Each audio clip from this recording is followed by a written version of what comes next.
chose on that note, not just because I'm gay. I mean, yeah, obviously that too, but it was also from the quote, "From the greatest storm comes a very bright rainbow." So that quote really resonated with me. I'm claiming the brightest rainbow ever.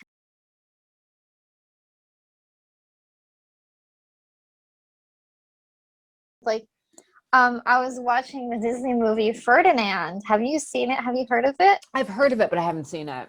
It's so cute and sweet. I think you would like it. It's about this bull who's kind of different because they're, as you were saying, they're trained to bullfight. I mean, the violence we incite to animals like that too. And like the bull was like, I don't want to be a fighter. I don't want to do this. Like he was his own like kind of his own being, I should say.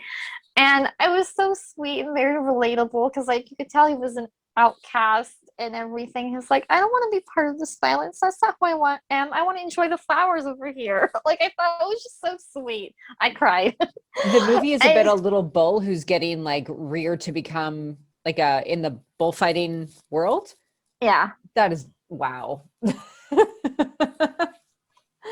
Yeah. Interesting. But what I love about the story is like he's so committed to like his true character. Like, no, I love flowers. I don't want to be a part of this. And like he really fights the system that they try to put him in. Yeah, that's And awesome. he gets like it's like a whole sweet story. I think you'd like it. The amazing amount of justification we do in humanity to justify violence, whether it's through using religious freedom as an excuse to hurt people or turning to the Bible as an excuse, like it's so astounding because it's like I don't know if you know this or I shared this before, but I minored in theology and the Bible is not just exclusive. I mean, you probably know this already, but like the Bible is not exclusively the word of God. It's a fabricated, manipulated, deconstructed, reconstructed version from humans that claim is, I mean, could there be some actual channeling have happened through that book? I believe there might have been. Also, there's been a lot, I mean, like when you study, like really study, it's amazing. Like the people claim and preach the Bible really like water down and cherry pick what they want to believe out of it and seem to disregard the whole context, like how many clergymen and teams of people were like part of the editing process to make it what it is, this controlling, intimidating, fear mongering God that discriminates against queer people, apparently. How convenient. And just praises Jesus. I mean, I'm not saying that Jesus really did happen. And that's another thing. Like, a lot of people don't realize how much of the portrayal of Jesus is like a lot of based in storytelling, in oral storytelling, too. And it's not just about, I guess what I'm trying to say is there's a lot of embellishments more than actual concrete historical truths. Yeah. Yeah. I remember that when I was in church, like I got a ton of value out of some of the stories and the teachings from that book because there is a Yeah. lot of good stuff in there. But then when I Yeah. started to question things like, well, it also says that we're not supposed to like eat shrimp and wear mixed fabrics. And like there's some really funky like Old Testament rules and everything I was told, well, the Old Testament doesn't count because when Jesus came along, he wiped the slate clean for us. So we don't really have to abide by that. But I'm like, well, then why are we still reading from it every Sunday? Like I don't, there was just such a disconnect there. And the answers that I tended to receive from my elders in church were, well, if sometimes you just need to have faith. Sometimes you need to put logic aside and just have faith. Oh, oh yeah. That bullshit, right? And it kind of ties into what you were saying, like how even in the spiritual community, they can be part of the harmful beliefs. Like, because like I don't know if you've had, because like some people, I know Dr. Rami, who I mentioned on the show a lot, she talks like how like some psychics and stuff, like you were saying, like, oh, you chose that partner. He's your twin flame. You should stick it out. Like, that's very scary. Like, do you want to talk on that? And like, also, it might be a good segue to like break down more like the demons, like what's actually true versus what Christianity portrays. Because like, I feel like it's a good segue into that conversation. What do you think? Yeah, sure. So I think we all have the potential to have the not so good side of ourselves come out. And when people Oh think yeah. about demons, they often think that that part of them is being like controlled by something evil. We have a lot of scapegoating, the whole like devil made me do it thing Oh coming in. yes. Yes. Yes. So when people do have tendencies that go against the grain, that go against what they feel is appropriate or good, they tend to demonize that and say that that's not really them. That's like the devil pulling the strings and things like that. But going back to like what demons actually are, and I think we touched a little bit this on the last show as well, but a lot of them were ancient gods and goddesses. And when religion rolled through the land, the thinking was, well, this is the god that we're going to worship now. And if you don't want to do things by our book, then we'll kill you, or you can move along. And the god and goddess that you currently worship is now evil. So take your pick. Like you can, do whatever you want, but there's only one way to come out on top, alive and well.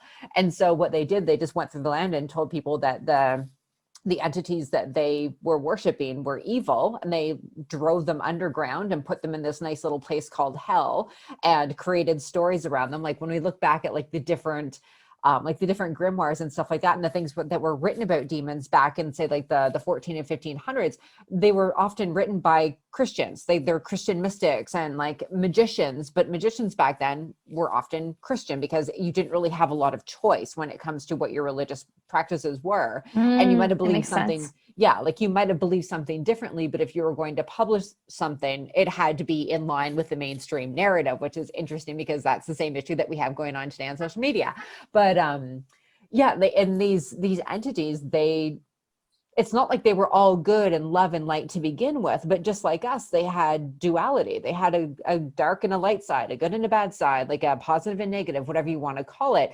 And that didn't make them bad or evil. That made them who they were, just like it's who we are. And I feel Yeah. sometimes in the spiritual community, like in the new age community, it's very easy to focus only on The ascension love and and light. on the love and light and the positivity. And while that's all beautiful, there's nothing wrong with that. We don't want to Totally. ignore the aspect that makes us very human. And like one thing, an example around this that I see all the time, because I work mainly with entrepreneurs, spiritual entrepreneurs, are people who feel bad making money or wanting nice things because they've been told that we don't need that. We're above that. We're above the material things. I'm like, fuck that shit. Like, I want to be comfortable. I want to be able to go get massages and facials, get my nails done. Like, why not? Like, there's nothing evil about this. But the programming is, if you're a spiritual person, that should be enough. You should be able to live on love and light and do your work for free, because if it was really good work, then you wouldn't charge for it. And there's a lot of interesting stories that people collect in the spiritual community they're just bullshit. It's like, where did this come from? And then a lot of it does come from older religious programming. There's this whole idea that rich people can't get into heaven and things like that. So even if people leave Mm. those religions of their childhood in the past, they can still carry forward the baggage and the stories. And along with that story is a lot of fear around different entities that fall outside, like the saints or the angels or anything that society tends to label as good. Like, and when Mm-hmm. you go into like a metaphysical shop and you see the oracle cards and the tarot cards, you can look at the images and you see like the light, the pastel colors, the beautiful images. Those decks are like the good decks. Whereas if you see the ones that have like darker imagery and things like that, it's very easy for people to label those as dark or negative or bad or things like that. And what I found on my own journey is that when I came across things like that made me uncomfortable, because I was definitely in that place for sure. For me, it was the Baphomet statue and symbol. When I saw that really riled something up within me. I was like, oh gosh, that feels wrong. That feels bad.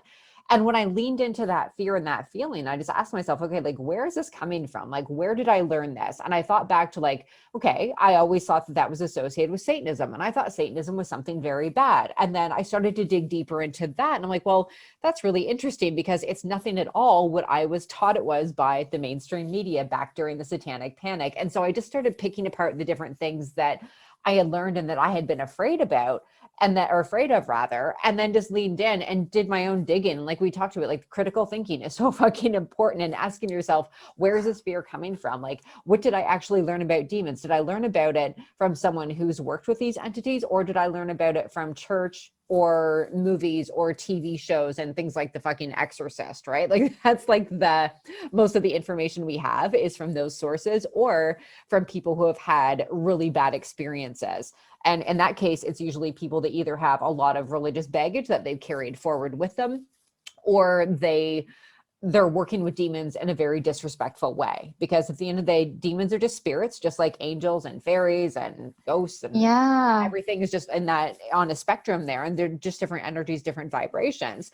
And if just like a person, like if you go up to someone and confront them and say like, yeah, you're going to do what I want you to do, you're going to help me do this thing, and if you don't help me, I'm going to like hurt you or kill you, like you're not going to have a good relationship with a human being if you approach things like that. But no, not really. yeah. And unfortunately, a lot of the earlier writings, when it came to how to practice working with demons, it was based on this way of thinking where you call a demon into your circle, into your magic circle, you command it to do something and you threaten it and say, if you don't do it, I'm going to have this angel kick your ass. It's like, well, of course you're having a bad experience with the demon when you're approaching it with that kind of energy. So a lot of what's out there, it's either bullshit or it's coming from people who have had really bad experiences because they fucked up, like they didn't do things properly. And there are people out there that I learned from, and I'm so thankful they put themselves out there, people like S. Connolly and Taylor Elwood and E.A. Quetting, who had these experiences that were completely different to what I thought was possible. So yeah, it's really looking at where you're getting your information from. And like you said, coming back to this critical thinking and asking yourself, like, what do I really want to be true around this? What do I really, truly believe about this based on my own inner knowing and experiences? Yeah, I totally hear you. I mean, because like even popular shows like Charmed also feed into like demons being bad, Yeah. which I'm sure doesn't help. And also like tying back to like, oh, we shouldn't be paid for our services too. Like they are also like, we shouldn't be paid because we're doing good, you know? I do find that very interesting. It blows my mind how not enough people use their critical thinking skills. It just blows my mind on this. And if enough people like took a step back, I mean, like even with angels and guys and fairies, even like you were mentioning, we still need like there's a reason why like our mentors and stuff tell us to pray to beings of the highest good, right? Or the like even for demons or whatever entity out there or being, like pray to the angels and guides of the highest good, truth, and compassion. And like you were saying, demons have good sides and bad sides. It sounds like fairies, because fairies are kind of like more closer to the earth plane, from what I know. I'm just starting my understanding on fairies, and they also kind of like us, so like have a personality ish, and like they can be a little playful and sassy too, what I know. And so like still call on beings of the highest good, truth and compassion, and like you'll automatically call in the right kind of energy, whether it's demons, the right kind of demons, like in a respectful way. Like don't be an asshole about it, basically. And don't threaten the shit out of them is what I'm understanding, like, which makes sense, because it's like if I were a being and like someone talked to me that way, like, oh, behave or I'll send an angel to kill you, and be like, thanks, guess. Like that would freak me out, you know?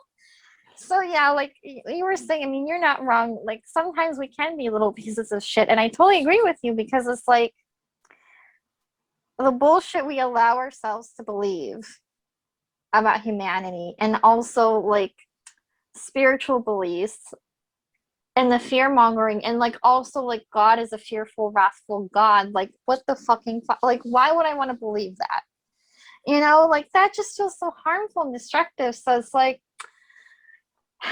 yeah, we really need an upgrade in humanity. I think we're not done being helped from the other side. We need all the saving in the world. Have any additional thoughts or feelings on this? Yeah, I want to touch on working with demons if people are drawn to that path, because even though I haven't had bad experiences, isn't anything to be afraid of.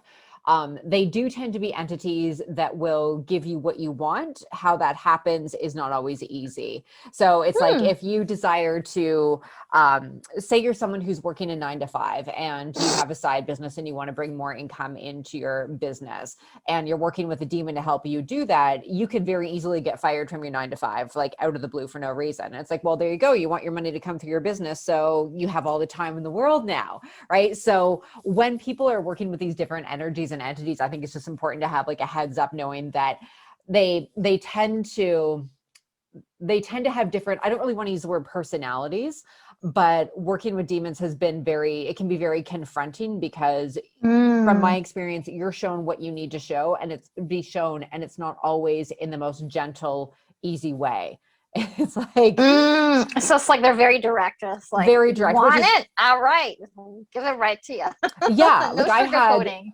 I had a personal relationship issue I was dealing with, and I was like, show me what I need to see. And when I saw what I saw, I was like, whoa, that was like a massive slap in the face. Thank you. But also, fuck, ow. Like, didn't need to be that harsh, but I got what I wanted. I got what I needed out of it. So I feel for people who are really drawn to that kind of work, just to be prepared that things aren't always smooth and light and fluffy, but at the end of the day, or warm and cozy. yeah, and they can be. Like, I've had very loving experiences with demons, like as far as the energy that I feel from them, but it's very, from my experience, they're focused on helping us get what we want. They're not focused on how we feel about that process, or kind of they're not there to like coddle us through the process. They're kind of like a tough love coach, kind of, Yeah. from what I understand. Yeah, they're there to teach, share, and guide us and share their wisdom with us, but it's not the same as working with someone like Jesus or working with angels. So it's a different vibe, but people are drawn to it for different reasons. And that's one of the reasons that I love it, because I'm a very direct person. Like, I'm very like, no BS, straight to the point. So I'd rather hurt and get what I want than go through like 6 months of light, fluffy, like easy breezy learning. Like, I'd rather just like bring it on. Let's see. I hear you, it might, from what you're saying, like, kind of, since, you and I both value doing deep transformation work, it sounds like they make you go through the pain, see what you need to see, and then you're able to more clearly and cleanly receive what you want, if I'm understanding this correctly. Yeah, and they're fantastic guides if you're doing shadow work, because that's the realm that they dwell in. Like, they're not turned off by your shadow. They're willing to like take you by the hand and be like, let's look at this shit. Let's dig around and let's just see everything that we need to see. Yes, it's going to be uncomfortable. It might be painful, but at the end of the day, this is going to help you grow. So for me, they've been really, really powerful allies whenever I'm doing shadow work, because they're in it with you. Like, there's no hesitation. They just dive in really deep with you.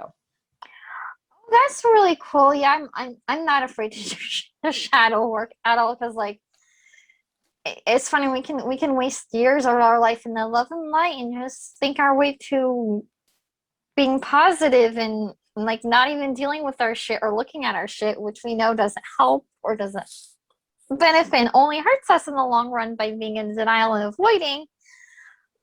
Just waiting for the rest of the spiritual community to catch up to that, if they ever kind of thing. But like, I love that they're very direct and like to the point. They basically don't fuck around with our transformation and healing. They're like, okay, you want this, we're gonna kind of go through the ring of fire, so to speak, metaphorically, of course, like, Yeah, and like, because like, life is not easy, and like we said, like, we make it harder than necessary, like by being unnecessarily cruel and inhumane and abusive and tolerating this kind of violence and self-made evil. Like, I totally agree. Like, and humans like really love to scapegoat the shit out of Satan and evil in general. Like, evil made me do this. Like, I could, because like the same, it kind of makes me think of like here in the United States, like Americans love to say when there's a racist act or a racist hate crime, they say, that's not who we are. This is not, like, that's not possibly who we are. Like, the denial and the gaslighting is just like next level. It's like, no, yes, it is. Like, when are you going to acknowledge that? Like, we can't keep denying that and just like putting it on someone else, because like, there's not enough accountability or critical thinking in this world. And so it's like easy to pull a target and create it to be evil to like justify and pacify our behavior, because like for some reason it just feels too incomprehensible that one, we can be that vulnerable as humans. You know, we're very vulnerable. And I think that's where both Christianity and, like you're saying, spirituality is a very much watered down version, because like even spiritual people, like we were saying in the last interview, it's like they're offended of being human. It's like being human is somehow taboo in some weird way. You know what I Or mean? dirty. Yeah. Or dirty or wrong. Yeah. It's like, how dare we embrace our humanity and our vulnerability and our feelings and the messiness that comes with humanity? No, no. It's much easier to cope with if we have an evil to which is Yeah. very abusive. I think it feels very abusive, very much like, you know, verbal and emotional abuse. It's like, let's find a scapegoat, let's put it on that, you know. Yeah, it's interesting you mentioned even the word scapegoat. That comes from a practice where the townspeople would gather around an actual goat and pour their sin into the goat. Like, I don't know if they held their hands over it or what they did, but the idea is the goat would take on the sins of the people, and then it was driven out. I'm not sure if it was like driven off of a cliff or it was driven out in the wilderness, but basically it was, you know, it would take the sins of the people away. And this poor goat had to, you know, basically go off and die on its own because humans couldn't handle the fact that they were responsible for things that they felt were inappropriate. Like, Yeah, I mean, that, like that's horrible. And like that's the thing, like we're so high, and a lot of us like feel high and mighty and entitled, like I can't be that bad. I mean, yeah, it's okay to embrace it, you know. I've had moments where I've been shitty, you know, like we yeah, need to own it. We need to own that, you know. It's not like, oh, evil made me do it because I had a moment of weakness. No, I was behaving in a shitty way, you know. I'm sorry, I own it, I'm gonna do better, you know. Like it's yeah, okay. Like there's this thing called rectify, and thank God there is grace in this universe, right? Like, and compassion, and like the energy of forgiveness, not to forgive like your abuser and like rectify a relationship. We're not necessarily alluding that. And I don't ascribe to the belief that you need to forgive your abuser. It's not necessary for healing, and that could be a whole nother topic for us. But yeah, it's just, I feel like the level, like I think we also alluded to this in the last video, like the level of fragility in our human nature, that we just want to repulse anything that's not even close to perfection of our humanity. And it's like, if it's not perfect, blame the devil, because I couldn't have possibly done that. Which explains a lot of systemic issues in our countries and culture and everything, because like we justify it on another energy or being that we also created, by the way. yeah, yeah. It's like the layer, you know, it's like, are you familiar with the Russian dolls? Yes, yeah. I feel like it's the Russian dolls of bullshit in humanity. Like, how many more Russian dolls of bullshit do we need before, like, someone, like, enough people say, enough is enough. We need to take responsibility.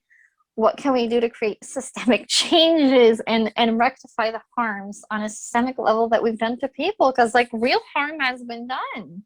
You know, Christianity isn't like rainbows and sunshine and warm, cozy feelings, like you were saying. Like, it's a God of wrath and evil. Like, why would I want to fear my God? It makes no sense to me. I don't want to have a fear-based relationship. That feels stressful and scary and abusive, quite frankly. And I don't want to have this limitation where Jesus is the only way, otherwise we're all going to hell. I mean, like, Like, it's absurd now that we're like, I'm not sure how, like, what your background is exactly, but when it comes to like religious upbringing, but now that I'm on the other side of it, I look back at the things that I used to justify and think were true, and was like, how could I ever think that was possible? Like, but when we get into a space, I feel when we we're around people who we feel are good people and we're feeling good and everything, you know, it doesn't look bad from the outside at all. And then you get into that world and it's this mob, or not mob mentality. What's the word I'm thinking of? That's accurate. That's an accurate term. Is that the right mob word? mentality. Yeah. Well, it's kind of like, well, you know, everyone else is feeling this way. And then they have, you know, verses to back things up and stories to back things up. And I'm like, okay, well, that's maybe not so bad. And it's like, nope, that was brainwashing. That was absolute brainwashing. Totally, So, totally. get